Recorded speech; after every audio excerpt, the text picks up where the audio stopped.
Hello everyone, this is Rajan here from Acunity services. आज के video में हम ये देखेंगे कि डैशबोर्ड में क्या क्या चीज़ें दिखती हैं और वो कैसे आपके बिज़नेस के लिए हेल्पफुल होगा। तो ये हमारा डैशबोर्ड है वाइज इनवॉइस का, जहाँ पे ऊपर अगर आप देखेंगे तो डेट का फ़िल्टर दिया हुआ है। तो जैसे आप ये फ़िल्टर सेलेक्ट करेंगे, दिस मंथ सेलेक्ट करेंगे तो जो डेटा दिखाएगा वो इसी मंथ का डेटा दिखाएगा। तो यहाँ पे दो डेटा दिखा रहा है, एक अगर देखेंगे तो वहाँ पे ब्लैक में डेटा है, दूसरा जो है ब्लू में है। जितना भी ब्लैक में डेटा है वो पूरे के पूरे जब से आपने सॉफ्टवेयर लिया ना तब से लेके अभी तक का रेवेन्यू है। और जो ब्लू में दिखा रहा है वो जो फ़िल्टर में हम सेलेक्ट करते हैं उसके हिसाब से डेटा दिखाता है। तो फ़िल्टर में हमने दिस मंथ सेलेक्ट किया, इसलिए जो वहाँ पे डेटा दिखा रहा है वो दिस मंथ का दिखा रहा है। तो यहाँ पे तीन फिगर दिखा रहे हैं। एक जो है वो ये दिखा रहा है कि टोटल रेवेन्यू कितना है। तो रेवेन्यू मतलब क्या रहता है कि जितना पैसा मुझे मिला क्लाइंट से या पेमेंट रिकवरी जो हुआ वो मेरा रेवेन्यू है। एक्सपेंस जो हमने खर्चे किए वो एक्सपेंस में आ जाएंगे। तो टोटल खर्चा भी दिखा रहा है और ये महीने का खर्चा कितना हुआ वो भी दिखा रहा है। फिर उसमें आउटस्टैंडिंग है, मतलब मैंने बिल बनाया था मगर पेमेंट्स आया नहीं है क्लाइंट से, तो वो आउटस्टैंडिंग में दिखा रहा है। तो यहाँ पे भी दो फिगर वो दिखा रहा है, एक टोटल दिखा रहा है और एक जो है वो एक मंथ का दिखा रहा है। तो अगर मैं टोटल रेवेन्यू और आउटस्टैंडिंग को ऐड करूँगा तो ये मेरा टोटल सेल्स हो जाएगा कि मैंने टोटल इन्वॉइसिंग कितने का किया।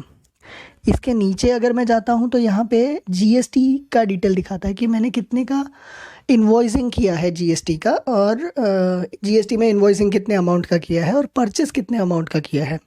तो ये परचेस और जो मेरा इन्वॉइस है दोनों का ऑफसेट होके मुझे ये समझ में आता है कि टोटल ये मंथ में मुझे जीएसटी कितना भरना है। तो टोटल अगर ये मंथ में देखेंगे तो जीएसटी जो मुझे भरना है वो है 5471 रुपीज़। क्यों? क्योंकि मेरा जो है वो खाली सेल्स है, मैंने परचेस कुछ किया ही नहीं है। तो इधर पे ऑफसेट कुछ हुआ नहीं और मुझे एक्चुअल जितना परचेस का सेल्स का जीएसटी था वही भरना पड़ेगा। अगर मेरा सेल्स और परचेस दोनों होता है एक मंथ में तो ये जो अमाउंट है वो डिफरेंट आ सकता है।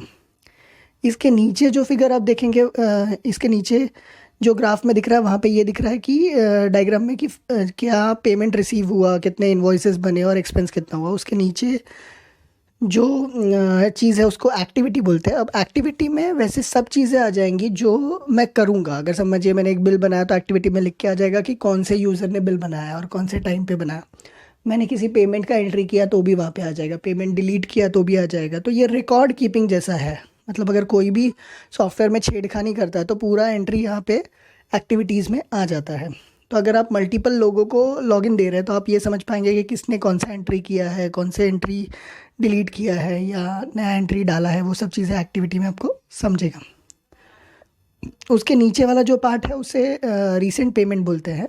अभी रीसेंट पेमेंट में आपको ये समझ में आता है कि टोटल जो है वो पेमेंट कितना आया, वो डिटेल्स यहाँ पे आ जाते हैं रीसेंट पेमेंट में। ये डेट से सॉर्टेड रहेगा, तो जो लेटेस्ट पेमेंट रहेगा वो ऊपर आ जाएगा और जो बाद का पेमेंट है वो नीचे आ जाएगा। उसके बाद अपकमिंग इन्वॉइसेस है। अपकमिंग इन्वॉइसेस मतलब वो इन्वॉइस जिनका ड्यू डेट आने वाला है। तो अगर ड्यू डेट आने वाला है तो कॉल करके हम इन्हें बोल सकते हैं कि सर आपका ड्यू डेट है, आप पेमेंट कर दीजिए वैसा। तो ये जो इन्वॉइसेस है वो यहाँ पे दिख जाते हैं हमें। Past invoices, invoice past due date मतलब ऐसे इन्वॉइसेस जिनका ड्यू डेट ख़त्म हो गया फिर भी उन्होंने पेमेंट नहीं दिया, तो इनको कॉलिंग करके हमें रिग्रेस ये लेना चाहिए कि जल्दी आप पेमेंट करिए, नहीं तो आपका ये पेमेंट जो है वो और डिले हो जाएगा। तो यहाँ पे डैशबोर्ड में ही काफ़ी सारी चीज़ें आपको समझ में आ जाती है। उसके बाद अगर आप देखेंगे तो कोटेशन करके सेक्शन है। तो अपकमिंग कोटेशन मतलब मैंने जो कोटेशन क्लाइंट को दिया है उनका डेट के हिसाब से कौन से कोटेशन वैलिड है वो यहाँ पे आ जाएंगे। एक्सपायर्ड में वो कोटेशन आ जाता है जिनका वैलिडिटी डेट ख़त्म हो जाता है। तो जब भी मैं कोटेशन बनाता हूँ तो मैं वहाँ पे वैलिडिटी डेट डाल सकता हूँ, उसके हिसाब से वो यहाँ पे दिखाता है। तो नेक्स्ट सेक्शन में हम ये देखेंगे कि कैसे आप बिल्स बना सकते हैं।